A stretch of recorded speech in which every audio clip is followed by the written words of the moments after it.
Assalamualaikum warahmatullahi wabarakatuh. Baik, dengan saya Bapak Tony Setiawan.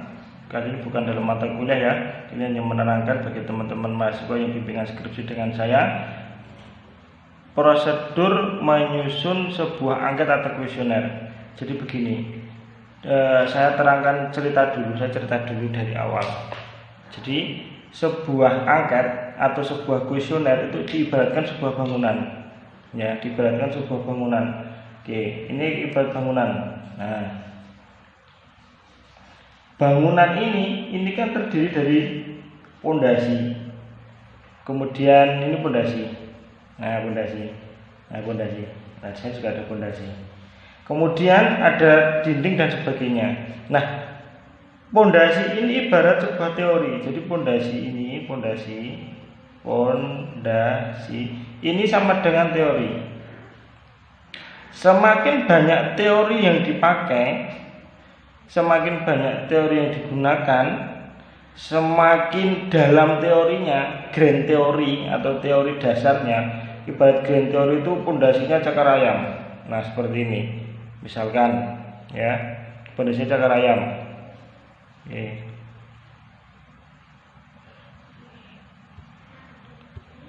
Nah, ibarat pondasinya cakar ayam. Ini grand teori, katakan seperti itu. Berarti semakin banyak teori itu akan membuat bangunan ini atau angket itu akan semakin kuat atau terpercaya ya. Semakin kuat dalam menggali data atau menemukan data yang dicari. Maka dari itu, dalam menyusun sebuah angket ini diawali dengan teori. Kumpulkan teori-teori sebanyak mungkin. Maka dari itu, ketika menyusun angket, saya lihat dulu di bab 2-nya. Kalau bab 2-nya itu teorinya banyak dan bagus, ada yang grand teori, ada teori-teori pendukung, ada yang teori masa kini, artinya yang sudah diperbarui, itu biasanya angketnya bagus. Seperti itu ya. Nah, setelah menemukan teori, ini biasanya di bab 2 kalau di proposal, atau di skripsi juga di bab 2 masuknya. Nah, di bab 2. Nah, setelah menemukan teori, saudara, teman-teman mahasiswa sekalian, apa yang diharapkan? Yang diharapkan yaitu menyusun kerangka teori tersebut ke dalam sebuah tabel. Jadi wujudnya nanti seperti ini. Nah, seperti ini. Kira-kira seperti ini. Nanti buat yang bagus di dalam Excel boleh, Word juga boleh. Nah, contoh ini angket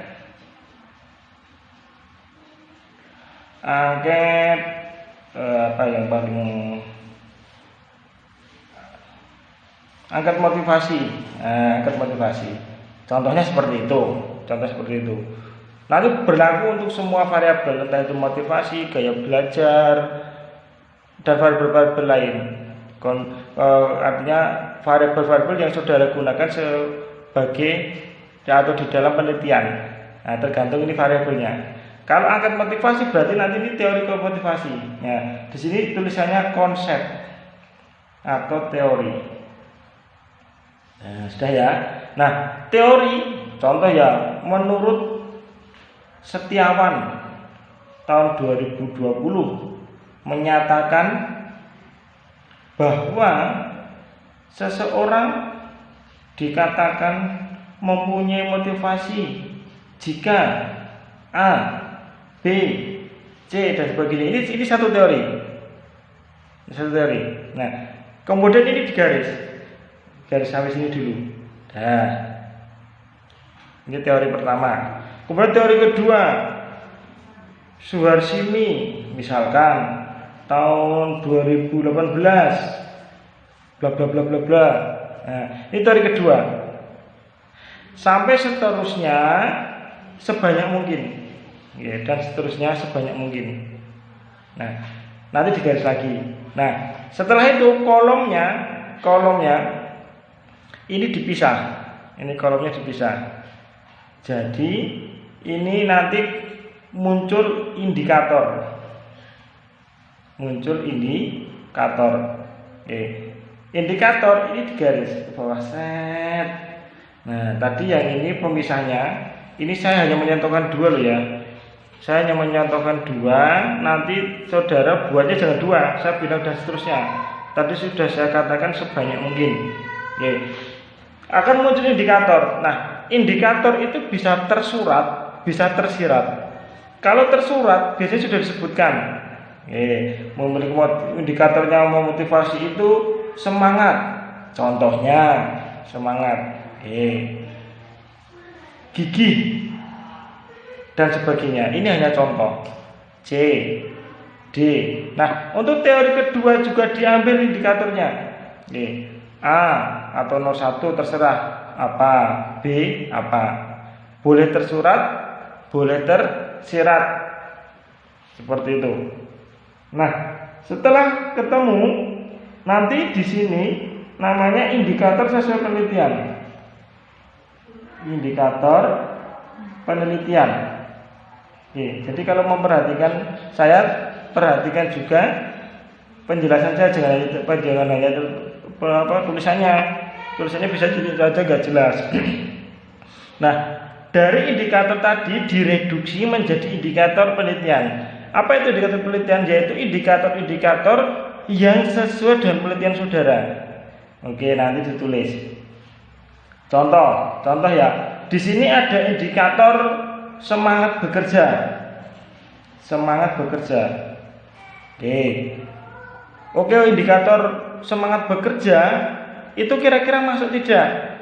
Gitu. Wah, tidak masuk. Yang diteliti kan siswa. Siswa bukan semangat bekerja tapi semangat sekolah. Jadi tidak dimasuk. Oh, kalau yang hanya semangat saja di sini tulis semangat. Gigi. Nah, berhubung ini tidak masuk ya jangan dimasukkan di sini. Nanti cari lagi indikator yang sesuai dengan penelitian saudara. Tulis lagi di sini. Tulis lagi di sini. Nah, sampai berapa? Katakan buat dulu sampai 10. Sampai 10. Nah, ini kerangka teori dari angkat saudara. Seperti itu. Sudah selesai? Nah, setelah selesai, saudara buat lagi tabel. Tabel untuk angket atau kisi-kisi motivasi ya. Tabel untuk nanti dibuat seperti ini. Nah, seperti ini. Berarti di sini nanti tulisannya kisi-kisi. Jangan disingkat ya, saya singkat. Kisi-kisi angket motivasi. Nah, oke. Ada nomor, boleh. Tidak usah pakai nomor ya, tidak apa-apa. Langsung di sini indikator. Nomornya boleh, terserah saudara. Nomor. Ini indikator. Oke. Terus, yang terpenting di sini adalah ada butir pernyataan.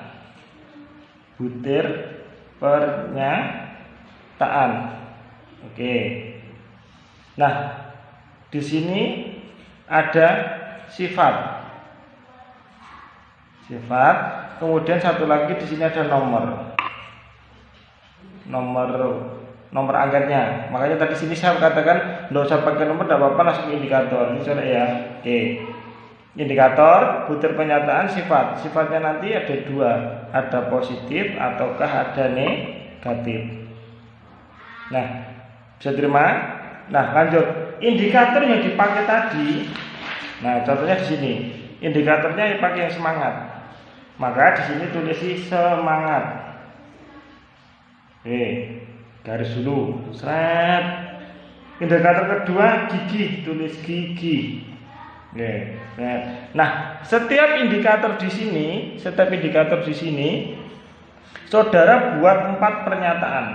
A, B, C, D. Seperti itu.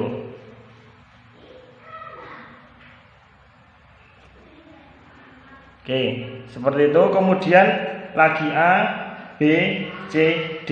Nah, silakan buat ini yang A ini positif, B negatif, C positif, D negatif. Jadi 2 positif, 2 negatif.